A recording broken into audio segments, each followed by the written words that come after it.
In 1976's Rocky, he had 1,000,000 to 1 shot, but he wants to prove that he's 1 in 1,000,000. And that takes us to Rocky 2. The story continues in 1979's film, this time written and directed and starring Sylvester Stallone, reprising his role as Rocky Balboa from the first Rocky movie. Welcome to the Rocky Road to Creed 3.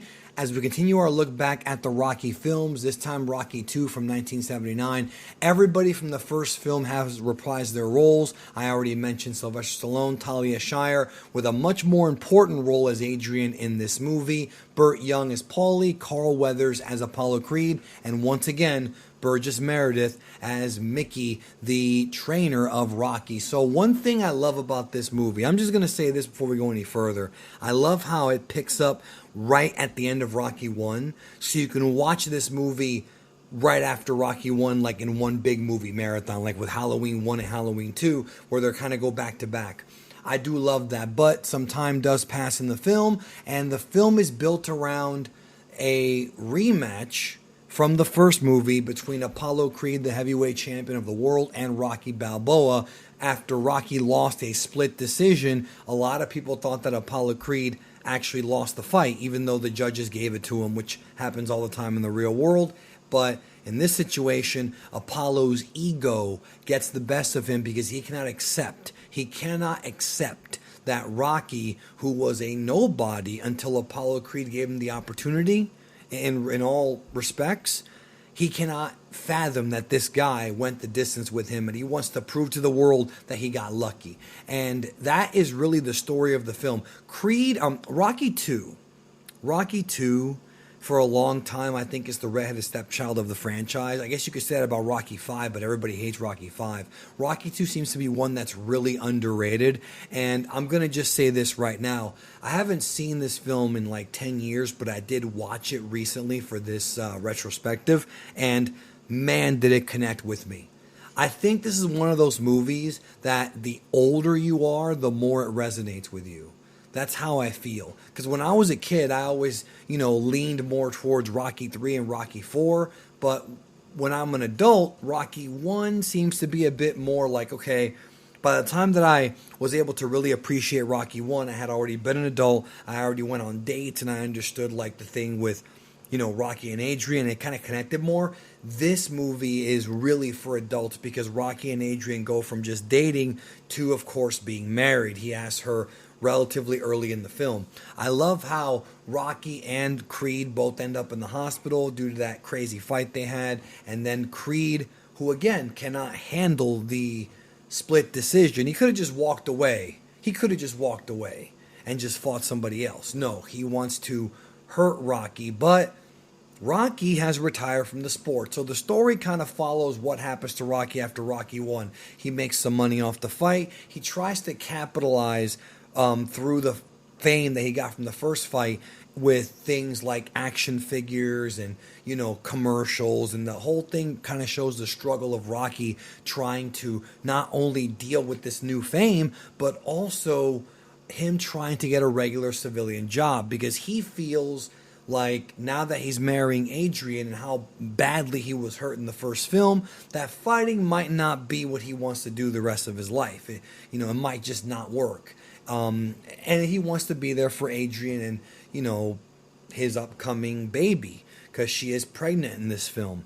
So he decides to quit boxing. Meanwhile, Apollo Creed starts to call him out and insult him and kind of goad him into accepting the rematch.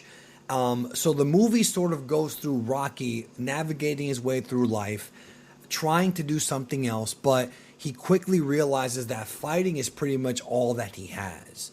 And that leads to him reuniting with Mickey and eventually, well, at first Mickey declines because Rocky has a really bad eye from the fight with Apollo, and he might not be able to see the punches coming because of his bad eye.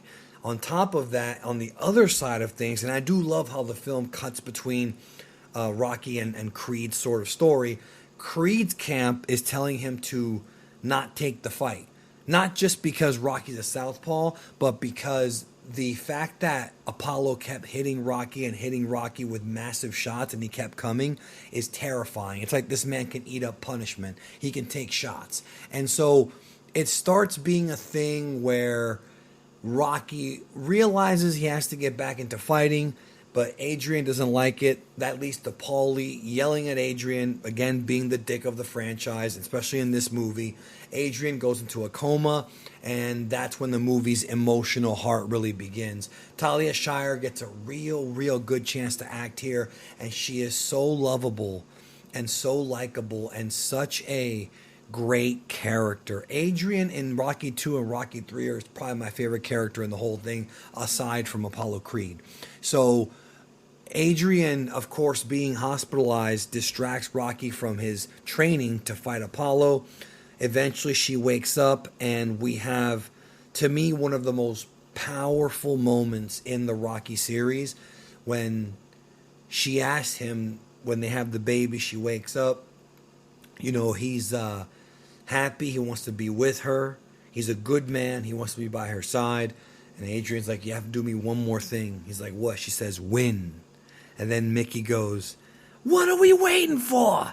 My heart jumps during that scene, because it really goes to show the power of a good woman by your side, and her determination to have Rocky win this time is what pushes him and drives him to train 10 times harder. And in this movie, he's training just as hard as before, but even harder, this time trying to catch chickens because they're very fast, to improve his speed. Not to mention their strategy going into the fight with Creed this time is to fight traditional style and then switch to southpaw eventually to start landing some big bombs. So the strategy here changes. However, Creed is also training harder, and we actually see Creed training in this movie. I like how in the first Rocky film, he's kind of built up to be mysterious. All we know is that he's the heavyweight champion of the world. This time, we're actually seeing him determined to win. So this fight is much more brutal than the first one, and also a better fight because both guys are better than they were in the first film. Talia Shire is incredible in this movie, Carl Weathers, everybody, but to me, Stallone as Rocky is such a likable, lovable main character. Like, Stallone knows how to write a protagonist that people can gravitate to, and Rocky is like legendary. Like, it really connects in this film. Obviously, Gazzo has a cameo in this movie. I wish he did more.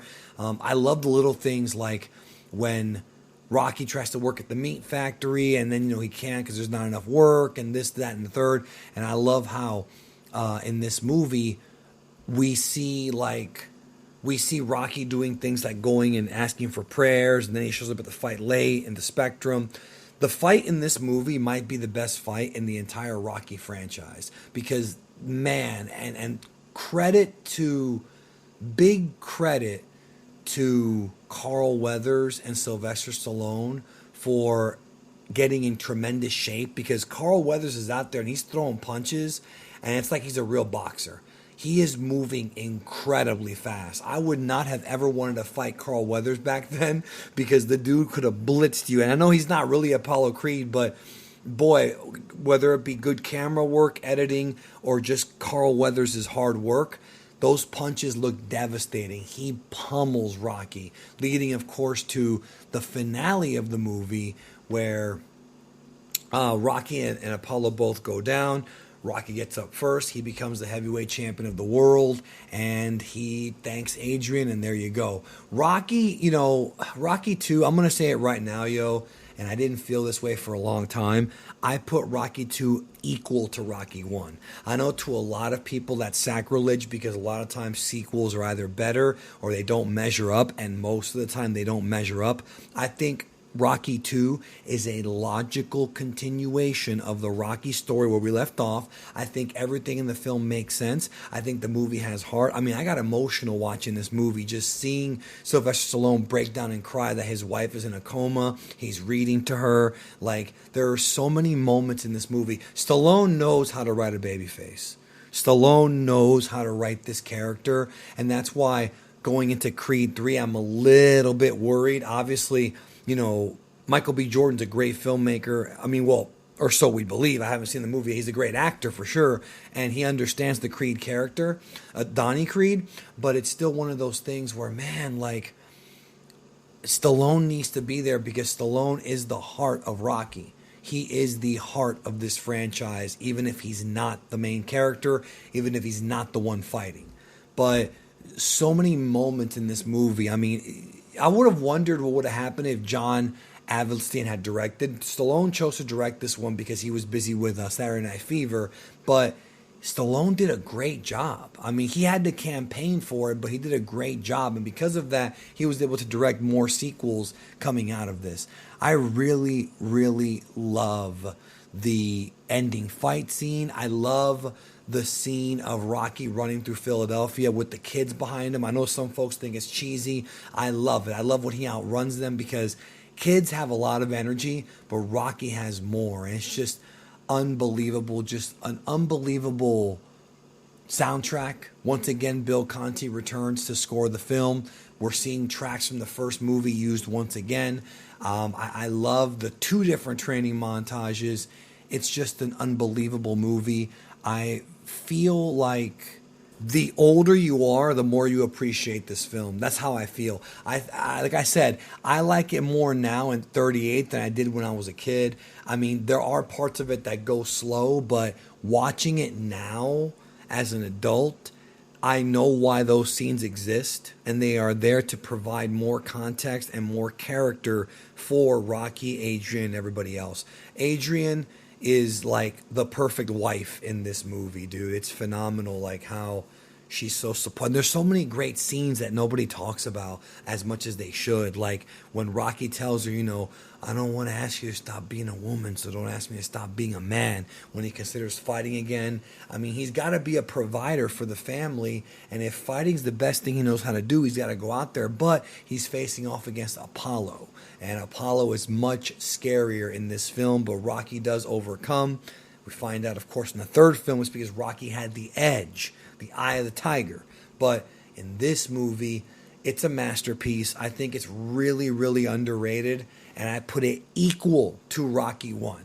I put it equal to Rocky 1. The next film we're going to be talking about is Rocky 3, my personal favorite, here in the Rocky Road to Creed 3. Thanks again. Take care, and I'll see y'all with Rocky 3.